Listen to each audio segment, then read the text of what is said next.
Ya, Lebaran di tengah pandemi tentu terasa berbeda. Namun bagaimana membuat perbedaan tersebut atau perbedaan suasana ini tetap terjaga silaturahmi dan keimanan kita. Kami akan membahasnya bersama Ustadz Yusuf Mansur yang sudah bergabung dari luar studio. Assalamualaikum warahmatullahi wabarakatuh. Minal aidin wal faizin. Waalaikumsalam. Siap, Maaf lahir sama-sama Mas batin, Ustadz. Wahyu. Dan Apa semua kabar? kawan-kawan Metro, makasih. Asmaul Husnanya luar biasa itu. Setiap pagi itu luar biasa. Makasih Ya, loh Metro. ya, sama-sama Ustadz. Pandemi ini bagaimana menyiasatinya ketika tidak bisa bersilaturahmi, tidak bisa berkumpul dengan keluarga besar saat hari raya kemarin? Pertama, bismillahirrahmanirrahim. Allahumma sholli ala sayyidina Muhammad wa alihi walhamdulillahirabbil alamin. Pertama, kita mesti mulai memakai kosakata yang asik punya. Ya, mesti memakai kosakata yang positif, pemirsa ya. Jangan kosakata yang bernada kurang, kecil, lemah, nggak enak, negatif gitu. Harus memakai kata-kata yang ceria, membangun pesona, harapan, ada greget gitu kan, ada nice future gitu. Misal contohnya, asik ya Lebaran kali ini luar biasa, kita bisa ngumpul loh, online loh gitu, dan tetap bisa ngasih ponakan-ponakan gitu, transfer itu pakai QR itu pakai online itu. Jadi nuansanya dibangun yang ceria gitu, Kak, dari mulai kalimat, pikiran, perasaan, tulisan gitu Mas Wahyu.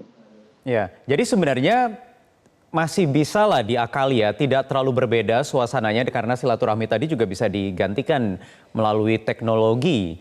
Tetapi Ustadz, kita tahu dalam beberapa waktu terakhir ini ternyata masih banyak juga, mungkin kalau Ustadz kemarin memantau pemberitaan di televisi, di media-media, termasuk di media sosial, masih banyak juga yang harus bersilaturahmi secara fisik.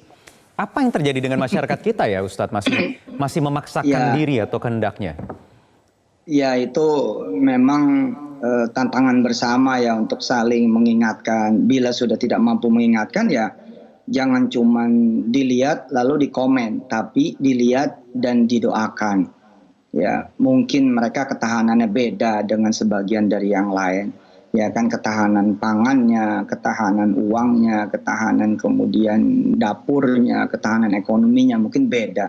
Sehingga akhirnya mereka ya keluar-keluar gitu. Nah, ketika kita melihat itu, jangan sampai kemudian tidak berdoa, tidak mendoakan sebagian masyarakat yang seperti itu gitu. Jadi jangan cuman kemudian, atau malah jangan jadi keluhan lah gitu.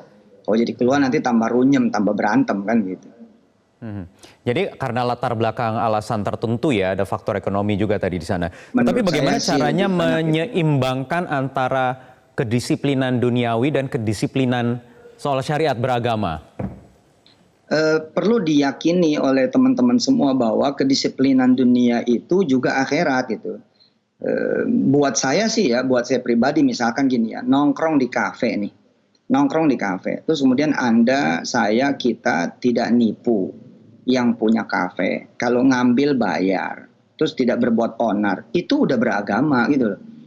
Jadi beragama itu seksi banget, seluas-luasnya kehidupan manusia gitu loh. Apalagi dalam tatanan berbangsa dan bertanah air gitu ya, bernegara. Jadi apapun yang judulnya kebaikan itu agama Mas, gitu. Itu kan Keren mungkin kan? kalau untuk alasan tertentu silaturahmi ya, maksudnya juga tujuannya juga bagus. Tetapi bagaimana ketika ada di sejumlah daerah kemarin, ketika ada aparat yang datang untuk mengimbau agar Oh iya iya. tidak usah menggelar sholat Idul Fitri secara berjamaah, apalagi di masjid atau di ruang terbuka apapun itu, bukannya menuruti tapi justru melakukan perlawanan, Ustadz. Apa yang terjadi sebenarnya dalam hal ini?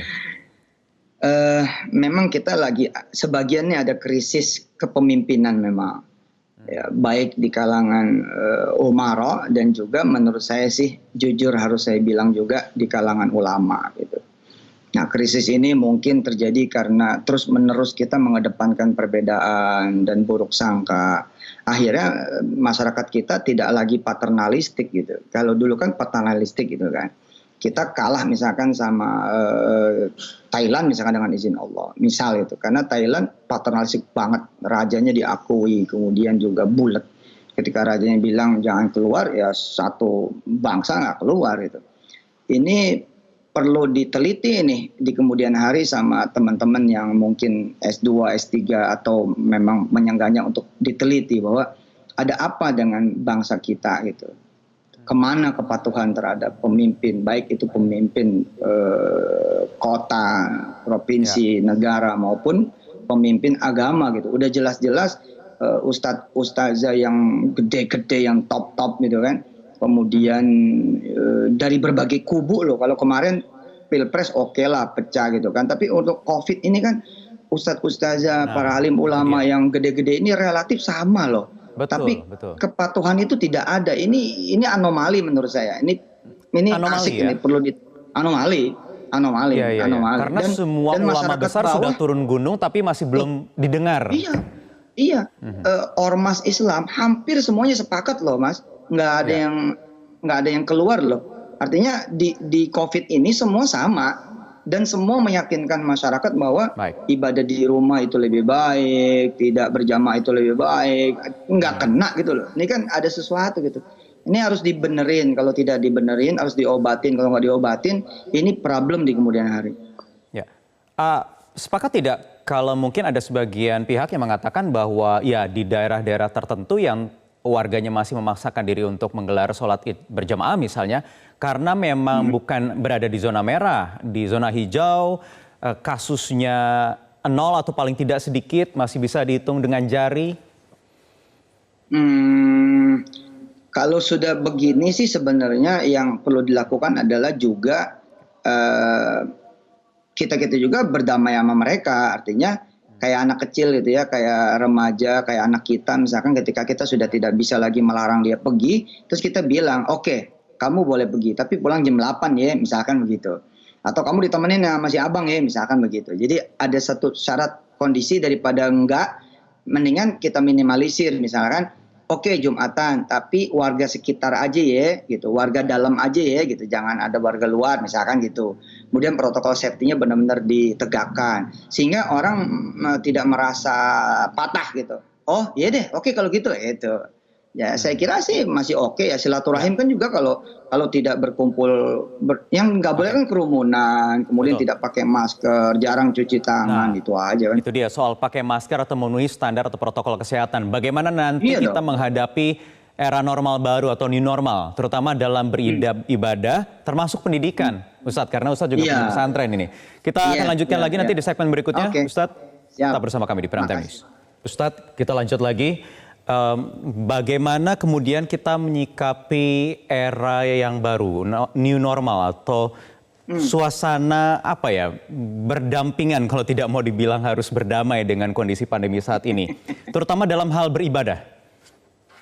Iya, yang pertama memang ini dimulai dulu dari segala kalimat, kata-kata, pikiran, perasaan, dan tulisan yang positif dulu gitu loh. Jangan horor dulu nuansanya. Misalkan gini, aduh jadi nggak bisa, kalau awalnya udah aduh, ntar nggak ada peluang buat kita menjadi positif. Misalkan kayak kemarin ya, beberapa orang yang kemudian saya kontak mendadak jadi ceria kok. Ketika saya bilang, ente kan sholat idnya di rumah, kapan lagi jadi imam, kapan lagi jadi khotib, dan sah, meyakinkan banget itu boleh gitu loh.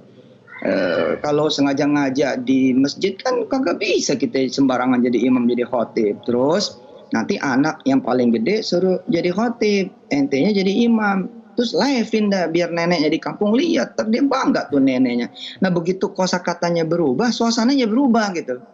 Tapi ketika kemudian kosakatanya nggak berubah, pikirannya nggak berubah, kalimatnya nggak berubah, ya nggak akan ada new normal, yang ada tekanan gitu. Dari situ sih menurut saya mah, dari situ tuh kita bermula.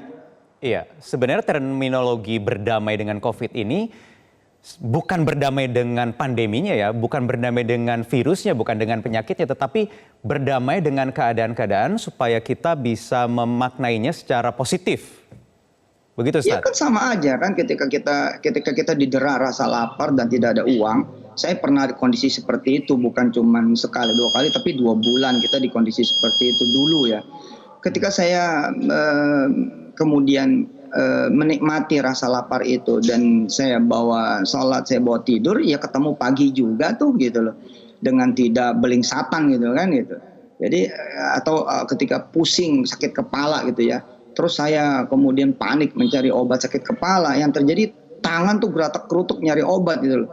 Tapi ketika saya hembuskan napas, tarik napas, hembus, terus saya terima, makasih ya Allah, saya terima ini pusing, saya terima sakit kepala, makasih, mudah-mudahan dengan ini Engkau bikin apa saja yang pernah jadi pikiran kotor saya, Engkau sucikan dengan ini, apa aja yang pernah kemudian terlintas yang jelek-jelek di pikiran saya, kemudian Engkau juga bersihkan. Itu sakit kepala, ya bisa dikuasai gitu loh. Itulah. Jadi ketika kemudian kita bahasa agamanya ikhlas itu ya, ridho, sabar, syukur, itu peluang kemudian datang, baik itu di urusan apa aja, termasuk urusan ibadah. Termasuk ibadah dalam hal pendidikan. Ustadz punya pesantren, anak-anak di sana sudah diliburkan sejak sebelum PSBB bahkan Ustadz ya.